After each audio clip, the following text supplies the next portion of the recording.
What's going on, guys? This is the Counter Tyrant. The title of this video is, as you probably already read, is why I spent Lapis on Item World and why you should too. Um, Item World is extremely important in this game. And most of y'all already know that. I mean, it's not like a secret or anything, but it's the one way you have to boost power of multiple units by the weapons that they use, which is the whole point.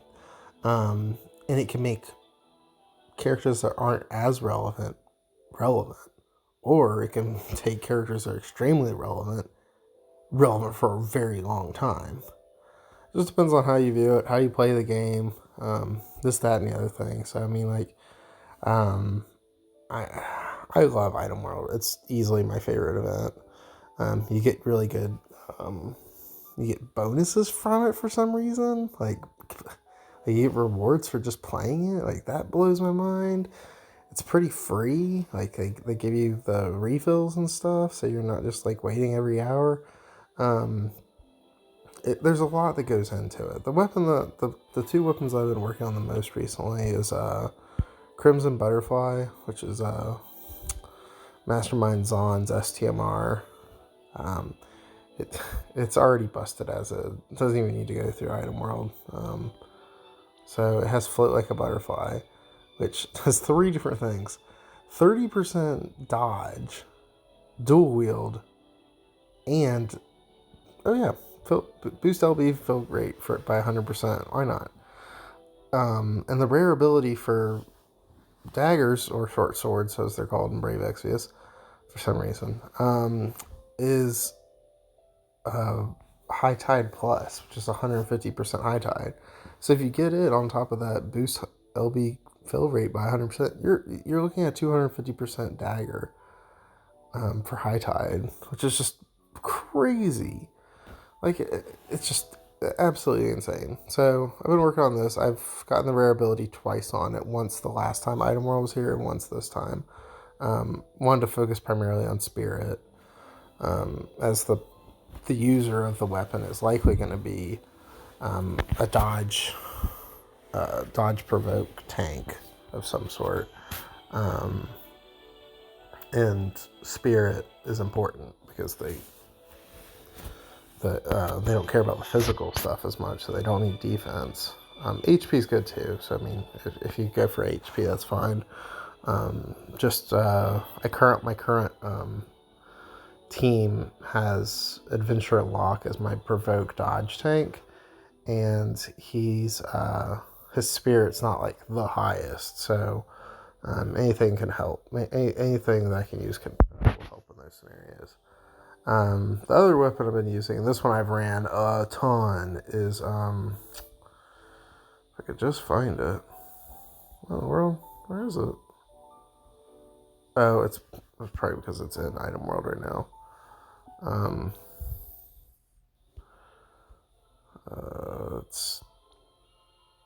That's how its current build is.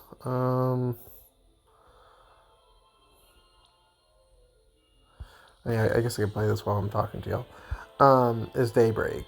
It's the strongest non-elemental two-handed regular sword. Not great sword, just regular sword. It's a little stronger than Astrea, which is Elena's TMR. On the physical attacking side, magic it's lower. It has a magic 20% passive on it, and it's not just exclusive to one person. Elena's TMR is exclusive to her, which I like. I kind of hope they do stuff like that for future, like make weapons more powerful for the specific unit it belongs to. Really encourages that unit to stay in the meta for a while, which I wouldn't say that's the reason why Elena stayed relevant for so long. Elena stayed relevant for so long because she's busted. So anyways, so I'll do this. So the primary use for Daybreak at the moment is with Titus. I'm not interested in his STMR right now. It's really good. I like the LV boost and damage that it gives. Um, Obviously, like the automatic having water because he wants water. Um, People say that's a drawback, and it's just like, how's that a drawback? He wants to be in water. Like, if you're playing someone that's resistant to water, don't use Titus. Like, I don't know. He's likely going to falter some or not be as good as a different unit. I mean, if I don't know, use King Aldor Rain or I don't know Noctis or just anyone that's not Titus, because Titus is pretty much tied to water because that's what his shtick is. It's always been that. I don't know why people are caught off guard or surprised by that. So I'm likely going to suspend this. Yeah, I'm not.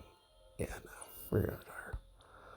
So, um, y'all are gonna think I'm crazy, but I have run Daybreak. Well, not items. I have ran Daybreak. Oh, I don't know.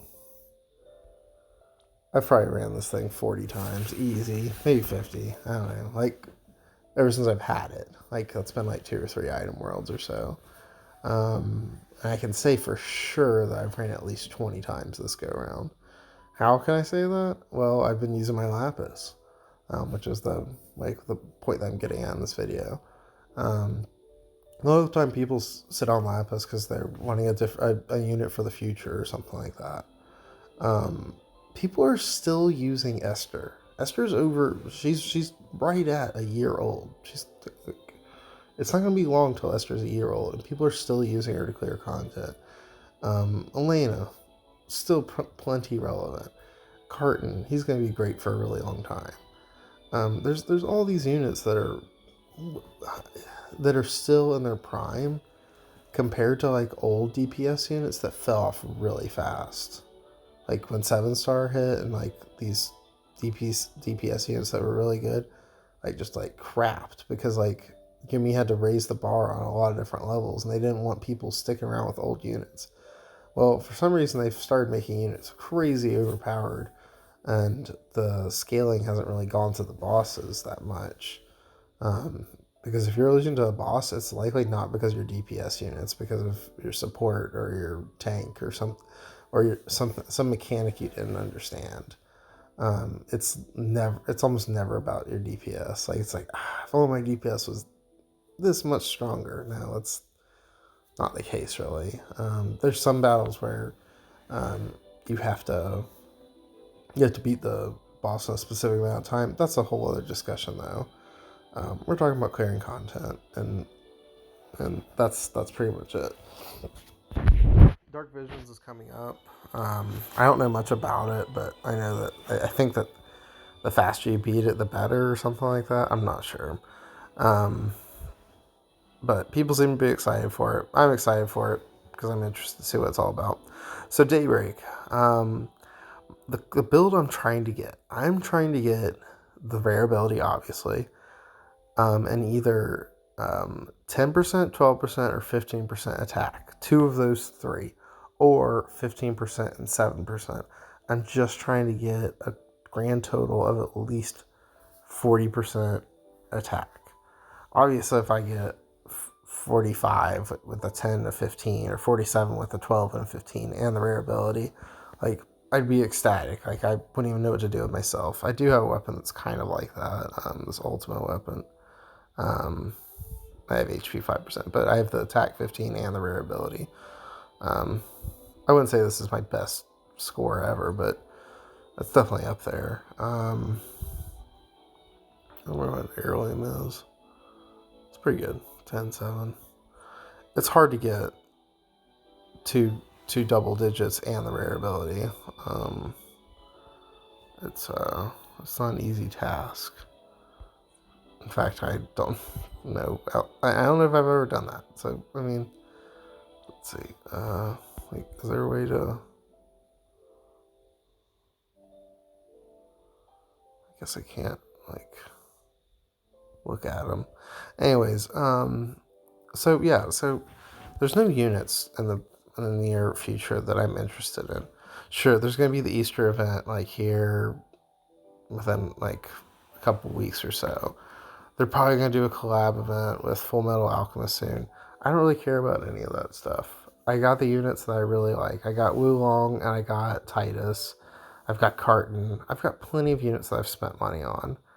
I'm not interested in spending any more money on the game.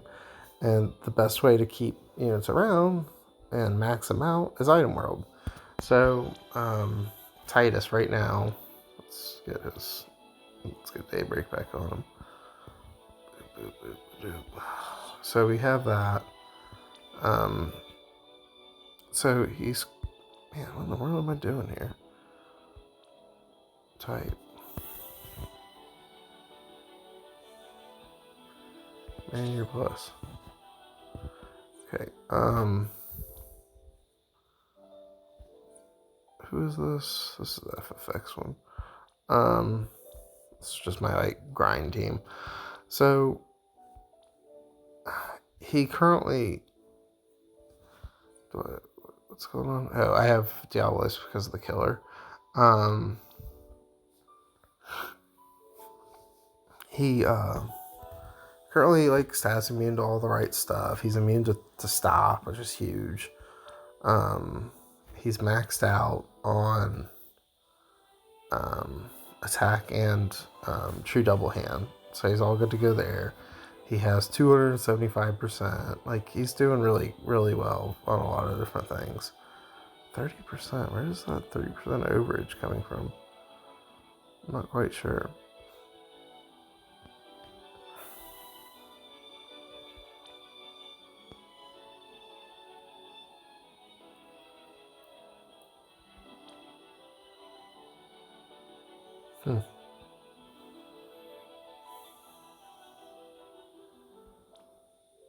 I mean, maybe I did this differently. Maybe I did Warrior of Crystal.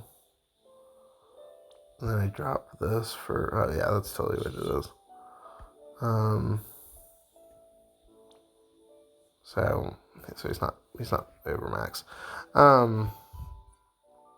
So yeah, and y'all are probably looking at Writer's Helm being like, what are you doing, Counter Tyrant? Like, what's this like weird build you have? Writer's Helm has Petrify on it, stone resist. So I'd rather have that than have, I don't know, like, I guess put Edwin's Court. Like sure, you get more attack and stuff, but then you're like leaving yourself exposed to being stoned and everything. So I don't know, just not worth it for me. So I'd rather have the petrification here. If I ever pull, oh man, is it Gilgamesh is STMR? I can't remember. I think it has stone resist on it. I can't remember, but yeah. So I'm really trying to get 2 double digits and the rare ability on Daybreak. I don't know if it's going to happen this go around. I'm out of Lapis, as you can see. I'm down to 60 Lapis. I might be able to run it twice tomorrow in addition to like 2 other times because you get 1 per hour. So I might be able to run it 4 times tomorrow, 4 times on Tuesday, 4 times on Wednesday. So I might get to run it 12 more times. And then that's it. So the likelihood of me getting the rare ability, I don't know. We'll see. Next thing I want to work on, I would say, I can't get equip this.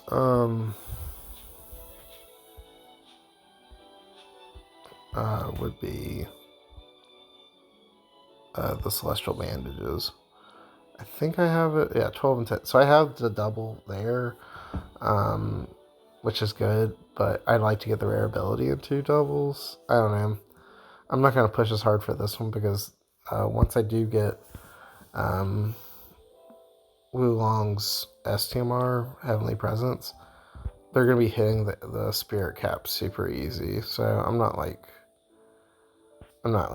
gonna work as hard on this as I did Daybreak, by any means. So, no, we'll see.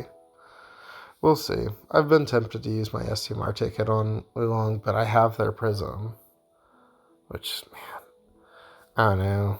I wish I could go back in time and not fuse them together and all that, because I could have gotten their Prism, sat on it, sat on the 2 units, so 2 units plus the Prism, so it's 3. Then I could have waited for the Omni Prism, and I could have it right now. I would totally use the Omni Prism on something like this, because you'd fuse you'd fuse the Omni Prism into one unit, and the 7-star Prism into the other, and then fuse them together to get the STMR. So I don't know. Let's see what let me put Oolong together. Let's see 2725. Yeah, it has crazy demon killers and stuff on it.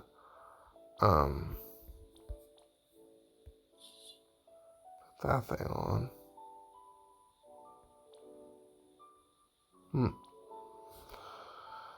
Yeah. I mean, we'll just have to wait and see what happens. I mean, I don't know, because as soon as I get that thing, I'll definitely have to drop one of these things. Because where are we at with the percentages? Yeah, I mean, we're already over 12%. Anyways, y'all, I have yapped enough. If ever you're interested in seeing builds or specific trials or anything like that, definitely comment down below. Just thought this would be maybe helpful for like trying to figure out like, should I continue to try to grind a weapon out, should I not? I usually average not spending Lapis. I usually average 2 to 3 rare abilities per item world. I've hit rare abilities this go around 3 times already, and we still have 3 days left. But I've used like 2,000 Lapis, so I've like got an extra 20 times that I wouldn't normally have. So I don't know. I'd say 2 to 3 is pretty normal. If you only get one, that happens every once in a while. I've had one like once or twice. But yeah, feel free to like, comment, share, and subscribe. This has been the Counter Turn.